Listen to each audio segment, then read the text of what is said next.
സിനിമയിൽ ഞാൻ എക്സ്ക്യൂസ് ആയിട്ട് പറയില്ല. സിനിമയിൽ എക്സ്പ്ലോയിറ്റേഷൻ ഉണ്ടാകാതെ ഇത് ഭാവനയിൽ വിരിഞ്ഞ കാര്യമായിട്ട് ആൾക്കാർ പരാതി പറയുമോ?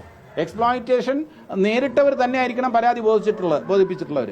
ആ എക്സ്പ്ലോയിറ്റേഷൻ പറഞ്ഞ് പരാതി രേഖപ്പെടുത്തുമ്പോൾ അതൊന്നും നടക്കുന്നില്ല, അങ്ങനെ ഒന്നും നടന്നിട്ടില്ല എന്ന് പറയാൻ നമ്മൾ ആരാണ്? നേരത്തെ പറഞ്ഞ ചോദ്യം ഒരിക്കൽ കൂടി ആവർത്തിക്കേണ്ടി വരികയാണ്. സ്വാഭാവികമായിട്ടും ഇത്രയധികം ആളുകൾ അവിടെ ഒരാൾ പോലും 2006 ശേഷമോ അല്ലെങ്കിൽ ഒരു പരാതി അല്ലാതെ ഒരു പരാതി അമ്മയ്ക്ക് മുമ്പിൽ ഇല്ല എന്ന് പറയുമ്പോൾ ഇത്രയധികം ആളുകൾ കമ്മിറ്റിക്ക് മുമ്പിൽ പോയി വെളിപ്പെടുത്തലുകൾ നടത്തുമ്പോൾ ഈ കമ്മിറ്റിയുടെ കെട്ടിലും മട്ടിലും ഇനിയെങ്കിലും മാറ്റം വേണ്ടത് അല്ല. ഇതിനകത്ത് ഈ കമ്മിറ്റി എന്ന് പറയുമ്പോൾ സർക്കാർ നിയോഗിച്ച കമ്മിറ്റിയിൽ ഒരു ക്ലോസ് റൂമിൽ വളരെ കോൺഫിഡൻസോടുകൂടി ഒരു ജസ്റ്റിസിന്റെ മുൻപിൽ പറയുന്ന കാര്യങ്ങൾ ചിലപ്പോൾ ഒരു സംഘടനയിൽ ചിലപ്പോൾ ഇതേപോലെ ഇത്രയും ആർജവത്തോടെ പറയാൻ ചിലർക്ക് മടി കാണും.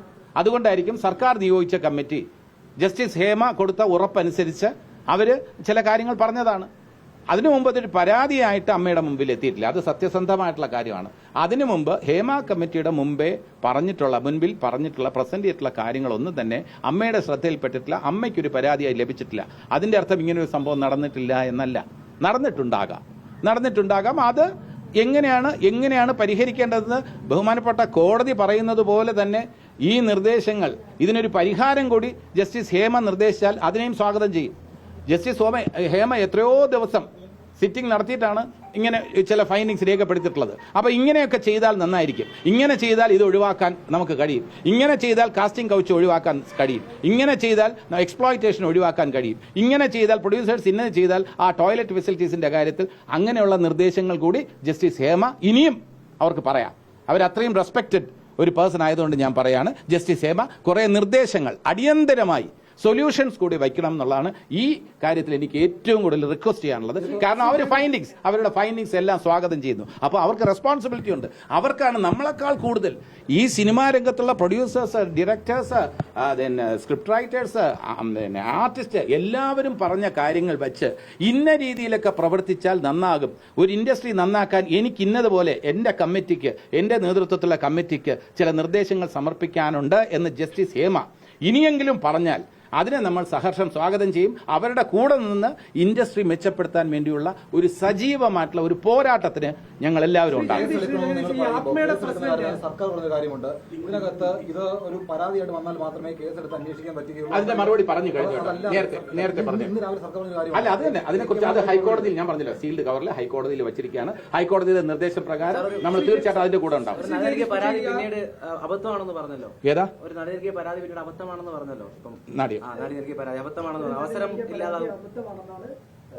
അല്ല, ഇപ്പൊ ഏതായിരുന്നാലും ശരി, ഇപ്പൊ ഞാൻ പറഞ്ഞല്ലോ, അവരവരുടെ അനുഭവമാണ്. അവരവരുടെ അനുഭവത്തിന്റെ വേദനയിൽ ഉൾക്കൊണ്ട് പറയുന്ന കാര്യങ്ങളെ പരിഹസിക്കാൻ പാടില്ല. അവരുടെ വേദന അവർക്കല്ലേ അറിയാൻ പറ്റുള്ളൂ. ആ വേദന അവർ അവസരം നിഷേധിക്കപ്പെട്ടു എന്നൊരു നടി പറയുമ്പോൾ അത് നമ്മൾ വിശ്വസിക്കണം. അങ്ങനെ നടന്നിട്ടുണ്ടെന്നുള്ള നമ്മൾ അന്വേഷിക്കണം.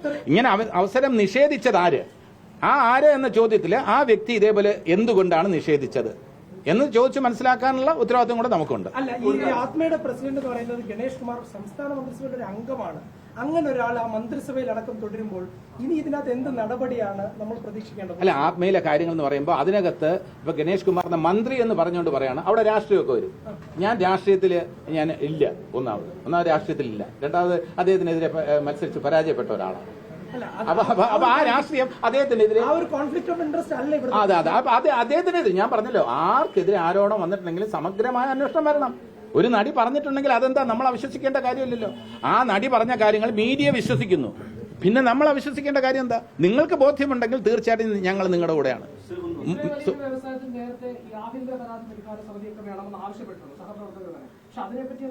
അല്ല, അത് ഹൈലി ടെക്നിക് കറക്റ്റായി. അതിന് ഹൈലി ടെക്നിക്കലാണ്.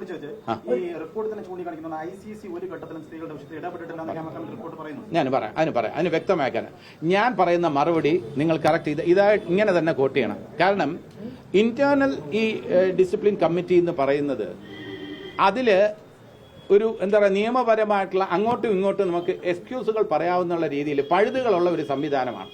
യഥാർത്ഥത്തിൽ ഒരു തൊഴിലിടത്തിൽ, ഒരു ഫാക്ടറിയിൽ ആണെങ്കിൽ നമുക്ക് ഇതേപോലെ ഈ കമ്മിറ്റി രൂപീകരിക്കാം. ഇത് ഓരോ സെറ്റിലും ഓരോ ഗ്രൂപ്പ് ഓഫ് ആൾക്കാരാണ്.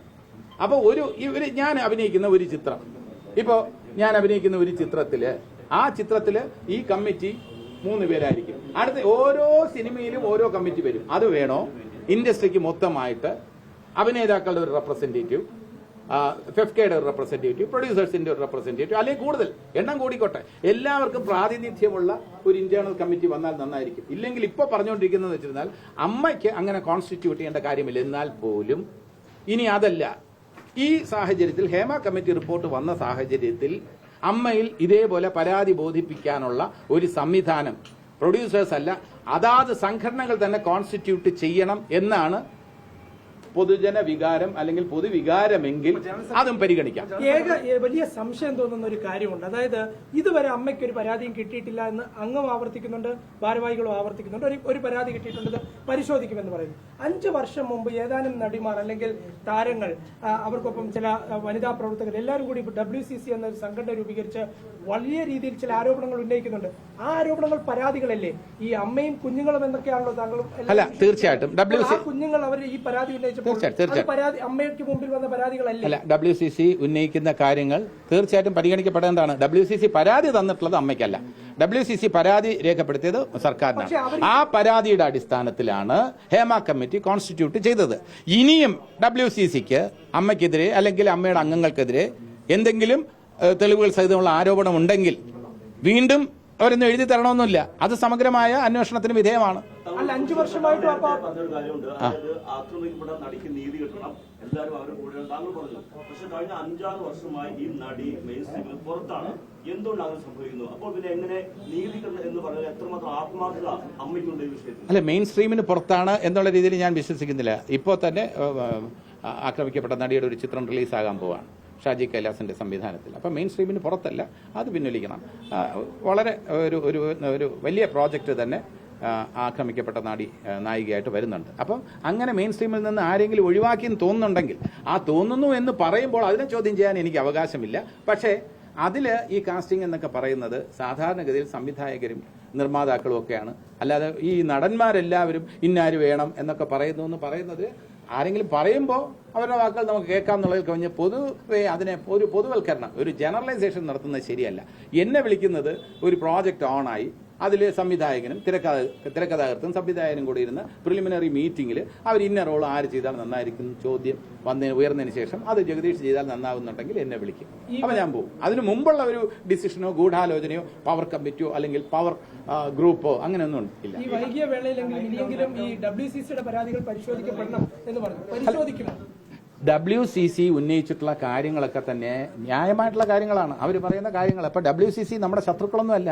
WCC ഇപ്പോൾ ഞാൻ പറഞ്ഞ അമ്മ ഈ വനിതകളുടെ കാര്യത്തിൽ അമ്മ പുലർത്തുന്ന സമീപനം കുറച്ചുകൂടെ സ്ട്രോങ് ആക്കാൻ വേണ്ടിയാണ് WCC ഫോം ആയത്. അപ്പോൾ ആ ഉദ്ദേശ ലക്ഷ്യങ്ങൾക്ക് വേണ്ടി അവർ പ്രയത്നിക്കുമ്പോൾ അമ്മയും അവരുടെ കൂടെ ചേർന്ന് തന്നെ പ്രവർത്തിക്കാം. സർക്കാരിനെ നമുക്ക് സമീപിക്കാം. WCCയും അമ്മയും കൂടെ സംയുക്തമായിട്ട് സമീപിച്ച് നമുക്ക് പല കാര്യങ്ങൾക്കും സൊല്യൂഷൻ ഉണ്ടാക്കാം. അല്ല, ന്യായം അമ്മയിൽ ന്യായം കിട്ടാഞ്ഞിട്ടല്ല അത് ഫോം ആയത്. അമ്മയിൽ ന്യായം കിട്ടാഞ്ഞിട്ടല്ല. പൊതുവെ സ്ത്രീകളോടുള്ള ആ സമീപനത്തിലുള്ള മാറ്റം വരണമെന്ന് പറഞ്ഞ് അവർക്ക് വേണ്ടി ഫോം ചെയ്തതാണ്. അല്ല, അമ്മയോടുള്ള വിയോജിപ്പ് അമ്മ പിളർന്നല്ല WCC ഉണ്ടായത്. ഇല്ല, അത് തെറ്റാണ്. അമ്മ പിളർന്നല്ല. അവർ രാജിവെച്ചായിരിക്കാം, പക്ഷെ അത് പിളർന്ന ഇതേപോലെ ഏതെങ്കിലും അല്ല, രാജിവെച്ചു. അതെ, രാജിവെച്ചു. അഭിപ്രായ വ്യത്യാസത്തോടെ രാജിവെച്ചു. അത് പ്രവർത്തന ശൈലിയോടുള്ള അവരുടെ ഏതെങ്കിലും തരത്തിലുള്ള വിയോജിപ്പ്. ആ വിയോജിപ്പ് അവർ തുടരുന്നുണ്ടോ എന്നുള്ളത് ഇനിയും നമുക്ക് തീരുമാനിക്കാം. ഇനി നമുക്ക് അവർക്ക് ഏതൊക്കെ സാഹചര്യത്തിലാണ് വിയോജിപ്പിന്റെ ആ മേഖലയൊക്കെ ആ അതിർ വരുമ്പോഴൊക്കെ ഇല്ലാതായിക്കൊണ്ടിരിക്കുകയാണ്. ഇപ്പോൾ നമ്മൾ ഹേമ കമ്മിറ്റിയുടെ കാര്യത്തിലൂടെയെങ്കിലും നമുക്ക് എല്ലാവർക്കും ഒന്നിക്കാം. പുറത്തു വന്നത് കുറേയധികം പേജുകൾ ഒഴിവാക്കിയാണ് വന്നേക്കുന്നത്. ആ പേജുകൾ കൂടി പുറത്തു വിടണമെന്ന് പറയുന്നുണ്ടോ? അല്ല, അത് പറഞ്ഞല്ലോ. അത് തീർച്ചയായിട്ടും ഹൈക്കോടതിയുടെ പരിഗണനയിലാണ്. പുറത്തു വിടുന്നതാണ് നല്ലത്. അത് ഹൈക്കോടതിയും കൂടെ തീരുമാനം പറയട്ടെ. ഹൈപ്പവർ കമ്മിറ്റി എന്ന് പറഞ്ഞാൽ ഇതുമായി യാതൊരു ബന്ധമുള്ള കാര്യമല്ല. ഹൈപ്പവർ കമ്മിറ്റി എന്ന് പറഞ്ഞാൽ ഇൻഡസ്ട്രിയുടെ അന്നത്തെ കാലത്തൊക്കെ പൊതുവായിട്ടുള്ള വിഷയങ്ങൾ എന്ന് പറഞ്ഞാൽ റെമ്യൂണറേഷൻ, പിന്നെ ഡിസ്ട്രിബ്യൂട്ടർ പ്രൊഡ്യൂസേഴ്സും തമ്മിലുള്ള ഷെയറിന്റെ വിഷയങ്ങൾ, ആർട്ടിസ്റ്റിന്റെ റെമ്യൂണറേഷൻ പറഞ്ഞിട്ട് കിട്ടാതാവുമ്പോൾ ഉള്ള പ്രശ്നങ്ങൾ, അത്തരത്തിലുള്ള പ്രശ്നങ്ങൾ ഇൻഡസ്ട്രിയുടെ കോമൺ ആയിട്ടുള്ള പ്രശ്നങ്ങൾക്ക് വേണ്ടിയായിരുന്നു. അന്ന് ഇത്തരം പ്രശ്നങ്ങളൊന്നുമില്ലായിരുന്നു യഥാർത്ഥത്തിൽ, അല്ലെങ്കിൽ അറിവില്ലായിരുന്നു. അന്ന് ഇത്തരം പ്രശ്നങ്ങൾ സോൾവ് ചെയ്യാൻ വേണ്ടി ഉണ്ടാക്കിയതല്ല ഹൈപ്പവർ കമ്മിറ്റി. ഇനി ഇത്തരം വിഷയങ്ങൾക്ക് വേണ്ടി എന്തെങ്കിലും ഹൈപ്പവർ കമ്മിറ്റി എന്നോ ഏത് പേരിട്ട് ആണെങ്കിലും ശരി പുതിയ കമ്മിറ്റികൾ വരുന്നത് നല്ലതാണ്. ഞാൻ ഒരിക്കൽ കൂടി പറയുന്നു, ഹേമ കമ്മിറ്റി അതിന് വേണ്ട നിർദ്ദേശങ്ങൾ തരട്ടെ. സർക്കാരിന്റെ പോലെ തന്നെ നിർദ്ദേശങ്ങൾ തരാൻ പ്രാപ്തരായിട്ടുള്ള ആൾക്കാരാണ് ഹേമ കമ്മിറ്റിയിലുള്ളത്. ശാരദ അമ്മ എത്രയോ വർഷത്തെ എക്സ്പീരിയൻസ് ആണ് ഉള്ളത്. അപ്പോൾ അവർക്ക് കുറേ സൊല്യൂഷൻസ് കൂടെ. നമുക്ക് പ്രശ്നങ്ങൾ എല്ലാവർക്കും ചൂണ്ടിക്കാണിക്കാം, ആ പ്രശ്നങ്ങളിൽ നിന്ന് നമ്മൾ ഒളിച്ചോടാൻ പാടില്ല. പക്ഷേ പ്രശ്നങ്ങൾ ചൂണ്ടിക്കാണിക്കുമ്പോൾ മാധ്യമങ്ങൾ ചർച്ച ചെയ്യുന്നു, ഇത്രയും ദിവസമായിട്ട് ചർച്ച ചെയ്യുന്നു, ഏറ്റവും സ്വാഗതാർഹമായിട്ടുള്ള കാര്യമാണ്. അതെന്തിനാണ് ചർച്ച ചെയ്യുന്നത്? വേറെ വിഷയങ്ങളില്ലേ എന്നൊക്കെ ചോദിച്ചാൽ ഇത് ഡിവിയേറ്റ് ചെയ്തുകൂടെ എന്ന് ചോദിക്കുന്നവരുണ്ട്. എനിക്ക് അതിനോട് യോജിപ്പില്ല. ഇത് കറന്റ് ഇഷ്യൂ ആണ്, റിലവന്റ് ഇഷ്യൂ ആണ്. പക്ഷേ ഇത് ചർച്ച ചെയ്യുമ്പോൾ സൊല്യൂഷൻസിന്റെ കാര്യത്തിൽ കുറച്ച് പേരൂടെ സജീവമായി പങ്കെടുക്കണം. എന്ത് ചെയ്താൽ സർക്കാർ പറഞ്ഞൊരു കാര്യമുണ്ട്, അതായത് കോൺഗ്രസ് വിളിച്ചുകൂട്ടി ചർച്ചകൾ പറയുന്നുണ്ട്.